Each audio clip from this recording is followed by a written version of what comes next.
Buenas tardes, bienvenidos a una nueva videoentrevista de Rapid TV News. En esta ocasión estamos hablando con Jesús Casado, coordinador de la Comisión de Radio y Televisión Digital de la Asociación AMETIC. Buenas tardes, Jesús. Buenas tardes, Iñaki. El Gobierno acaba de aprobar el adelanto del dividendo digital a un año y eso va a traer consecuencias importantes en el sector. Y es un poco el tema sobre el que vamos a hablar con nuestro invitado de esta tarde.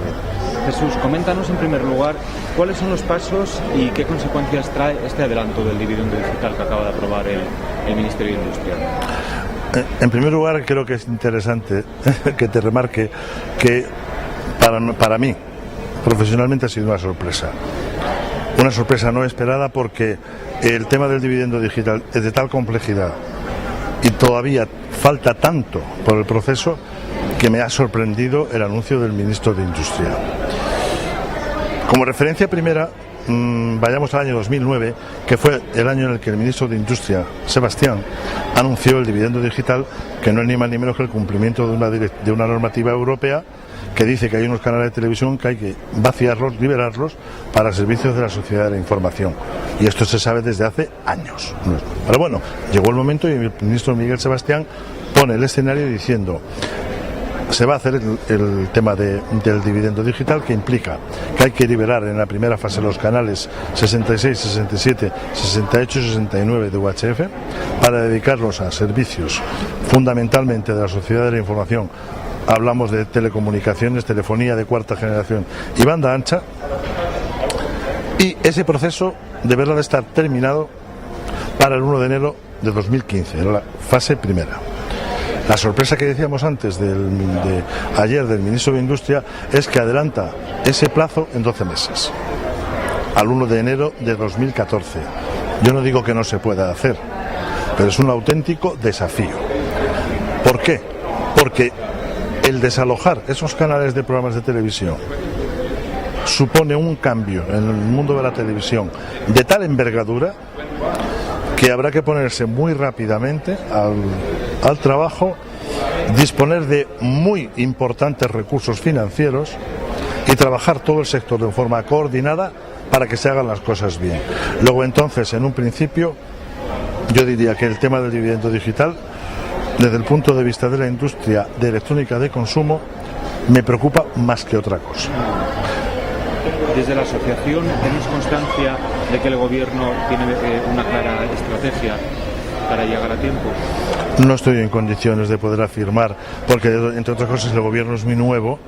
Entonces están recién terminados los equipos ministeriales y entonces hasta ahora no dispongo de información que permita afirmar ni negar nada parecido. Lo único que sí es que si tomamos referencia del camino recorrido con el tema del dividendo digital, potencialmente supone que básicamente en el terreno de la sociedad de la información, de Internet radiodifundida y de la telefonía de cuarta generación, supone un desarrollo potencial enorme que permitiría llevar en los servicios de la sociedad de la información a todo el territorio de forma radiodifundida, no teniendo que estar condicionado para cable, etcétera, etcétera, que es muy caro. Luego, entonces, en principio, el tema del despliegue del dividendo digital, potencialmente para la industria de electrónica de consumo, tendría un impacto positivo, pero sobre todo la parte, yo diría, de gadgets, iPads, tablets, teléfonos móviles de última generación, etc., etc., etc. Para el mundo de la televisión no creo que tenga ningún impacto ni positivo ni negativo. Como mucho los televisores que se conecten a la red, que se puedan conectar a través de radiodifundida en lugar de por cable, sí, pero sobre todo en electrónica de consumo, al mundo de la televisión, no le afecta. En plan positivo, al otro sí.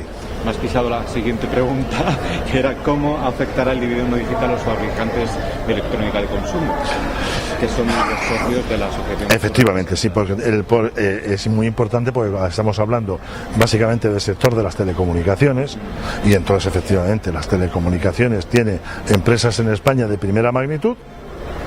Todos tenemos en mente las empresas Telefónica, Vodafone, Ono, Orange, todas las grandes. las operadoras de cable, etcétera, etcétera, y entonces, al ser telecomunicaciones, repito, toda la parte de producto, yo diría básicamente lo que se llaman los devices, que llaman los cultos, los teléfonos inteligentes, iPads y compañía, todos estos productos, si realmente presentan un potencial importante una vez que esté desplegada la red y funcionando. Al mundo de la televisión creo que no tendrá ningún impacto. ¿Cómo ha tomado la industria esta noticia? Pues hombre, entendemos que cada vez que se abre un potencial negocio en un sector, en principio es positivo. Sobre todo, máxime porque todos asumimos que si la economía tiene una capacidad de desarrollo en un mercado tan complicado como el que estamos ahora mismo, y más en España, todo lo que esté vinculado a la tecnología, I+D+I, sociedad de la información, etcétera, etcétera, tiene un potencial realmente importante. Entonces, en principio, todo es un avance de este tipo, nos parece siempre positivo. Lo único que sí esperamos con absoluta confianza es que en este caso lo hagamos en plan muy serio, muy riguroso, muy bien planificado, y todos los actores del sector sincronizados para que cuando nos dirijamos al usuario le llegue un mensaje serio, claro y riguroso, pero en principio es positivo. El usuario puede volver a pensar quién va a pagar todo esto. Hombre, pues sí, evidentemente, pero estamos hablando de, cuando hablemos del dividendo digital, yo separaría dos temas: la televisión de los servicios de telecomunicaciones. Las telecomunicaciones, el usuario o el ciudadano tiene muy claramente asumido que son servicios que contrata con el operador que cree conveniente. Y hay una cultura establecida muy interesante, y se asume con mucha naturalidad que un terminal no llegue al año de duración, se renuevan con mucha facilidad, hay mucha movilidad en cuanto a operadores, es un sector muy dinámico. Por esa parte el dividendo digital me parece que es positivo. Sí me preocupa bastante más el impacto del dividendo digital en la televisión radiodifundida, por una serie de puntos muy importantes. Primero, el dividendo digital supone dejar de transmitir programas de televisión en aquellos canales que van del 61 al 69. Como todas las emisoras de televisión son empresas, la mayoría privadas o públicas o todas privadas, tienen unos negocios en marcha, no pueden apagar y esperar a ver dónde empezamos, sino que hay que hacer toda una migración de frecuencias, de donde están todos los que estén por debajo del canal 60, por encima del canal 60, 61, hay que reubicarlos en canales 60 o inferiores. Esto implica que durante un tiempo tienen que emitir simultáneamente en la antigua frecuencia y en la nueva hasta que se produzca la migración. Con lo cual pueden producirse interferencias, ¿no? Efectivamente, y se sabe que puede haberlas. Eso es un punto muy importante. Pero luego además otro aspecto muy importante: cuando se produzca, y si tomamos la fecha que ha anunciado el ministro del día 1 de enero de 2014, se supone que para esas fechas tienen que estar ya resituados, reubicados en los canales nuevos todos los operadores de televisión. Entre otras cosas, supone hacer esa transición de las frecuencias actuales a las nuevas, y va a haber que actuar sobre las antenas de nuevo. Estaremos hablando de resintonizar y de readaptar las dos cosas. La resintonización no tiene mucho coste. La readaptación, hemos hecho una readaptación de todos los edificios y habrá que estudiar. Yo ahora mismo no puedo responder. Lo que sí puedo afirmar es que va a haber que revisar de nuevo las ICTs, las antenas colectivas, porque va a haber que o resintonizar en el mejor de los casos o readaptar las antenas a la nueva frecuencia. Y esto sí veo que es un problema adicional para el mundo de la televisión.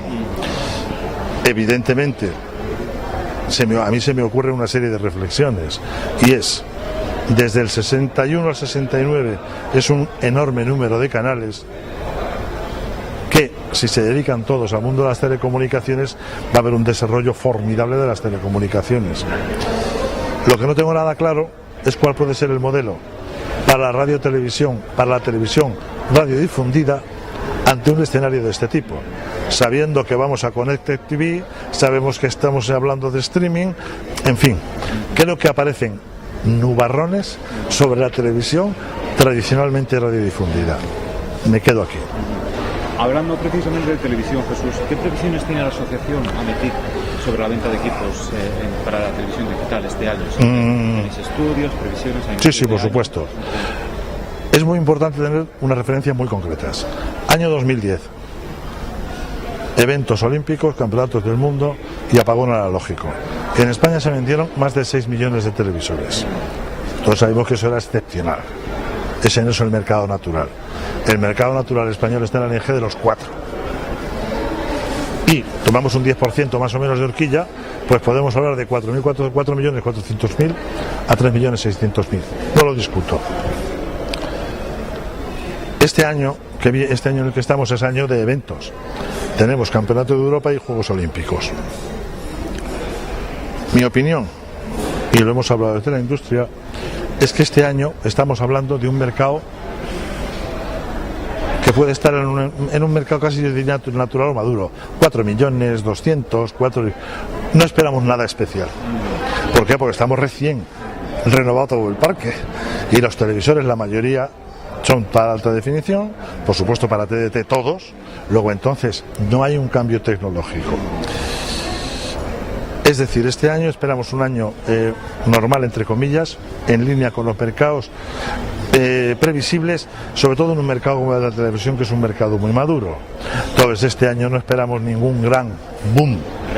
No, para nada en absoluto.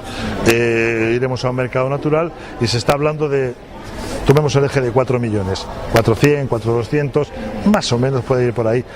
Pero lo que sí es, como tenemos incertidumbres de si va a haber mucha potenciación para transmisiones en alta definición de los Juegos Olímpicos, transmisiones en alta definición en los campeonatos de Europa de fútbol, etcétera, etcétera, esa apoyatura no la tenemos porque tenemos más incertidumbres que certezas.